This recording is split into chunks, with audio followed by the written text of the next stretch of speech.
بسم اللہ الرحمن الرحیم۔ ثمامہ نے بیان کیا اور ان سے انس رضی اللہ عنہ نے کہ ابو بکر رضی اللہ عنہ نے انہیں فرض زکوٰۃ میں وہی بات لکھی تھی جو رسول اللہ صلی اللہ علیہ وسلم نے مقرر فرمائی تھی۔ اس میں یہ بھی لکھوایا تھا کہ جب دو شریک ہوں تو وہ اپنا حساب برابر کر لیں۔ صحیح بخاری حدیث نمبر 1451۔ ابن شہاب نے بیان کیا ان سے عطا بن یزید نے اور ان سے ابو سعید خدری رضی اللہ عنہ نے کہ ایک دیہاتی نے رسول اللہ صلی اللہ علیہ وسلم سے ہجرت کے متعلق پوچھا، یعنی یہ کہ آپ اجازت دیں تو میں مدینے میں ہجرت کراؤں۔ آپ نے فرمایا، افسوس، اس کی تو شان بڑی ہے۔ کیا تیرے پاس زکوٰۃ دینے کے لیے کچھ اونٹ ہیں جن کی تو زکوٰۃ دیا کرتا ہے؟ اس نے کہا کہ ہاں۔ اس پر آپ نے فرمایا کہ پھر کیا ہے سمندروں کے اس پار جس ملک میں تو رہے وہاں عمل کرتا رہ، اللہ تیرے کسی عمل کا ثواب کم نہیں کرے گا۔ صحیح بخاری حدیث نمبر 1452۔ ثمامہ نے بیان کیا اور ان سے انس رضی اللہ عنہ نے کہ ابو بکر رضی اللہ عنہ نے ان کے پاس فرض زکوٰۃ کے ان فریضوں کے متعلق لکھا تھا جن کا اللہ نے اپنے رسول صلی اللہ علیہ وسلم کو حکم دیا ہے، یہ کہ جس کے اونٹوں کی زکوٰۃ جزا تک پہنچ جائے اور وہ جزا اس کے پاس نہ ہو بلکہ حقہ ہو تو اس سے زکوٰۃ میں حقہ ہی لے لیا جائے گا، لیکن اس کے ساتھ 2 بکریاں بھی لی جائیں گی اگر ان کے دینے میں اسے آسانی ہو، ورنہ 20 درہم لیے جائیں گے تاکہ حقہ کی کمی پوری ہو جائے۔ اور اگر کسی پر زکوٰۃ میں حقہ واجب ہو اور حقہ اس کے پاس نہ ہو بلکہ جزا ہو تو اس سے جزا ہی لے لیا جائے گا، اور زکوٰۃ وصول کرنے والا زکوٰۃ دینے والے کو 20 درہم یا 2 بکریاں دے گا۔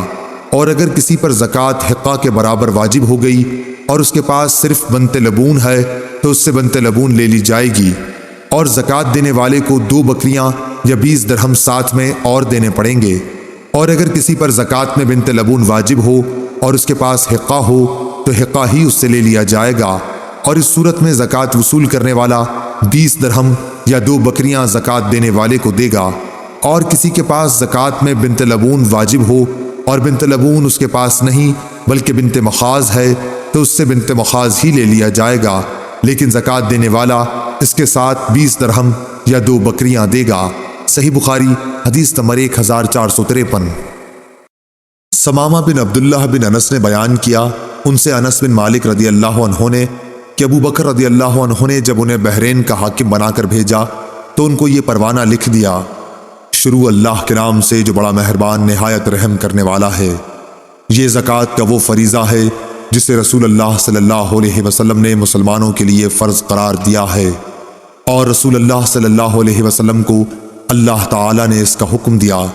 اس لیے جو شخص مسلمانوں سے اس پروانے کے مطابق زکوٰۃ مانگے تو مسلمانوں کو اسے دے دینا چاہیے، اور اگر کوئی اس سے زیادہ مانگے تو ہرگز نہ دے۔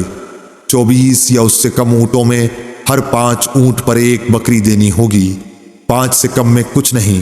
لیکن جب اونٹوں کی تعداد 25 تک پہنچ جائے تو 25 سے 35 تک 1 برس کی اونٹنی واجب ہوگی جو مادہ ہوتی ہے۔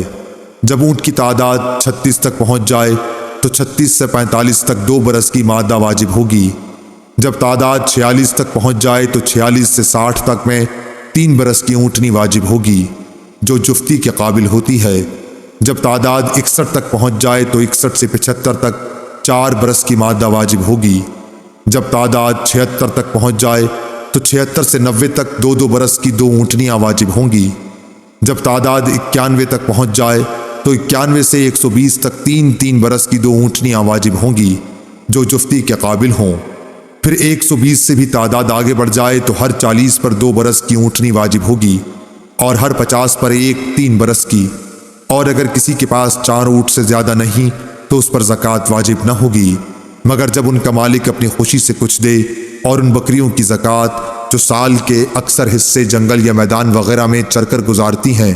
اگر ان کی تعداد 40 تک پہنچ گئی ہو تو 40 سے 120 تک 1 بکری واجب ہوگی، اور جب 120 سے تعداد بڑھ جائے تو 120 سے 200 تک 2 بکریاں واجب ہوں گی۔ اگر 200 سے بھی تعداد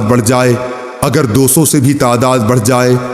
تو 200 سے 300 تک 3 بکریاں واجب ہوں گی، اور جب 300 سے بھی تعداد آگے نکل جائے تو اب ہر 100 پر 1 بکری واجب ہوگی، اگر کسی شخص کی چرنے والی بکریاں 40 سے ایک بھی کم ہوں تو ان پر زکوٰۃ واجب نہیں ہوگی، مگر اپنی خوشی سے مالک کچھ دینا چاہے تو دے سکتا ہے، اور چاندی میں زکوٰۃ 40واں حصہ واجب ہوگی، لیکن اگر کسی کے پاس 190 درہم سے زیادہ نہیں ہے تو اس پر زکوٰۃ واجب نہیں ہوگی، مگر خوشی سے کچھ اگر مالک دینا چاہیے تو اور بات ہے۔ صحیح بخاری حدیث نمبر 1454۔ ثمامہ نے بیان کیا، ان سے انس بن مالک رضی اللہ عنہ نے بیان کیا کہ حضرت ابو بکر رضی اللہ عنہ نے انہیں رسول اللہ صلی اللہ علیہ وسلم کے بیان کردہ احکام زکوٰۃ کے مطابق لکھا کہ زکوٰۃ میں بوڑھے، عیبی اور نر نہ لیے جائیں، البتہ اگر صدقہ وصول کرنے والا مناسب سمجھے تو لے سکتا ہے۔ صحیح بخاری حدیث نمبر 1455۔ عبد الرحمن بن خالد نے بیان کیا، ان سے ابن شہاب نے، ان سے عبید اللہ بن عبداللہ بن عتبہ بن مسعود نے کہ ابو ہریرہ رضی اللہ عنہ نے بتلایا کہ ابو بکر رضی اللہ عنہ نے حضور صلی اللہ علیہ وسلم کی وفات کے فوراً بعد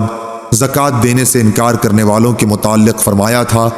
قسم اللہ کی اگر یہ مجھے بکری کے ایک بچے کو بھی دینے سے انکار کریں گے جسے یہ رسول صلی اللہ علیہ وسلم کو دیا کرتے تھے تو میں ان کے اس انکار پر ان سے جہاد کروں گا۔ صحیح بخاری حدیث نمبر 1456۔ عمر رضی اللہ عنہ نے فرمایا، اس کے سوا اور کوئی بات نہیں تھی، جیسا کہ میں سمجھتا ہوں کہ اللہ تعالیٰ نے ابو بکر رضی اللہ عنہ کو جہاد کے لیے شرح صدر عطا فرمایا تھا، اور پھر میں نے بھی یہی سمجھا کہ فیصلہ انہی کا حق تھا۔ صحیح بخاری حدیث نمبر 1457۔ روح بن قاسم نے بیان کیا، ان سے اسماعیل بن امیہ نے، ان سے یحییٰ بن عبداللہ بن صیفی نے، ان سے ابو معبد نے، اور ان سے ابن عباس رضی اللہ عنہ نے کہ جب رسول اللہ صلی اللہ علیہ وسلم نے معاذ رضی اللہ عنہ کو یمن بھیجا تو ان سے فرمایا کہ دیکھو تم ایک ایسی قوم کے پاس جا رہے ہو جو اہل کتاب عیسائی یہودی ہیں، اس لیے سب سے پہلے انہیں اللہ کی عبادت کی دعوت دینا، جب وہ اللہ تعالیٰ کو پہچان لیں یعنی اسلام قبول کر لیں تو انہیں بتانا کہ اللہ تعالیٰ نے ان کے لیے دن اور رات میں 5 نمازیں فرض کی ہیں، جب وہ اسے بھی ادا کریں تو انہیں بتانا کہ اللہ تعالیٰ نے ان پر زکوٰۃ فرض قرار دی ہے جو ان کے سرمایہ داروں سے لی جائے گی جو صاحب نصاب ہوں گے اور انہی کے فقیروں میں تقسیم کر دی جائے گی، جب وہ اسے بھی مان لیں تو ان سے زکوٰۃ وصول کر، البتہ ان کی عمدہ چیزیں زکوٰۃ کے طور پر لینے سے پرہیز کرنا۔ صحیح بخاری حدیث نمبر 1458۔ امام مالک نے خبر دی، انہیں محمد بن عبد الرحمن بن ابی صحصاد مازنی نے، انہیں ان کے باپ نے، اور انہیں حضرت ابو سعید خدری رضی اللہ عنہ نے کہ رسول اللہ صلی اللہ علیہ وسلم نے فرمایا کہ 5 وسق سے کم کھجوروں میں زکوٰۃ نہیں، اور 5 اوقیہ سے کم چاندی میں زکوٰۃ نہیں، اسی طرح 5 اونٹوں سے کم میں زکوٰۃ نہیں ہے۔ صحیح بخاری حدیث نمبر 1459۔ آمش نے مرور بن سوید سے بیان کیا، ان سے ابو ذر رضی اللہ عنہ نے بیان کیا کہ میں نبی کریم صلی اللہ علیہ وسلم کے قریب پہنچ گیا تھا اور آپ فرما رہے تھے، اس ذات کی قسم جس کے ہاتھ میں میری جان ہے، یا آپ نے قسم اس طرح کھائی، اس ذات کی قسم جس کے سوا کوئی معبود نہیں، یا جن الفاظ کے ساتھ بھی آپ نے قسم کھائی ہو۔ اس تاکید کے بعد فرمایا، کوئی بھی ایسا شخص جس کے پاس اونٹ، گائے یا بکری ہو اور وہ اس کا حق ادا نہ کرتا ہو تو قیامت کے دن اسے لایا جائے گا دنیا سے زیادہ بڑی اور موٹی تازہ کر کے، پھر وہ اپنے مالک کو اپنے کھروں سے روندے گی اور سینگ مارے گی،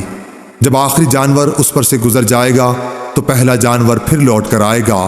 اور اسے اپنے سینگ مارے گا اور کھروں سے روندے گا، اس وقت تک یہ سلسلہ برابر قائم رہے گا جب تک لوگوں کا فیصلہ نہیں ہو جاتا۔ اس حدیث کو بکیر بن عبداللہ نے ابو صالح سے روایت کیا ہے، انہوں نے ابو ہریرہ رضی اللہ عنہ سے اور انہوں نے نبی کریم صلی اللہ علیہ وسلم سے۔ صحیح بخاری حدیث نمبر 1460۔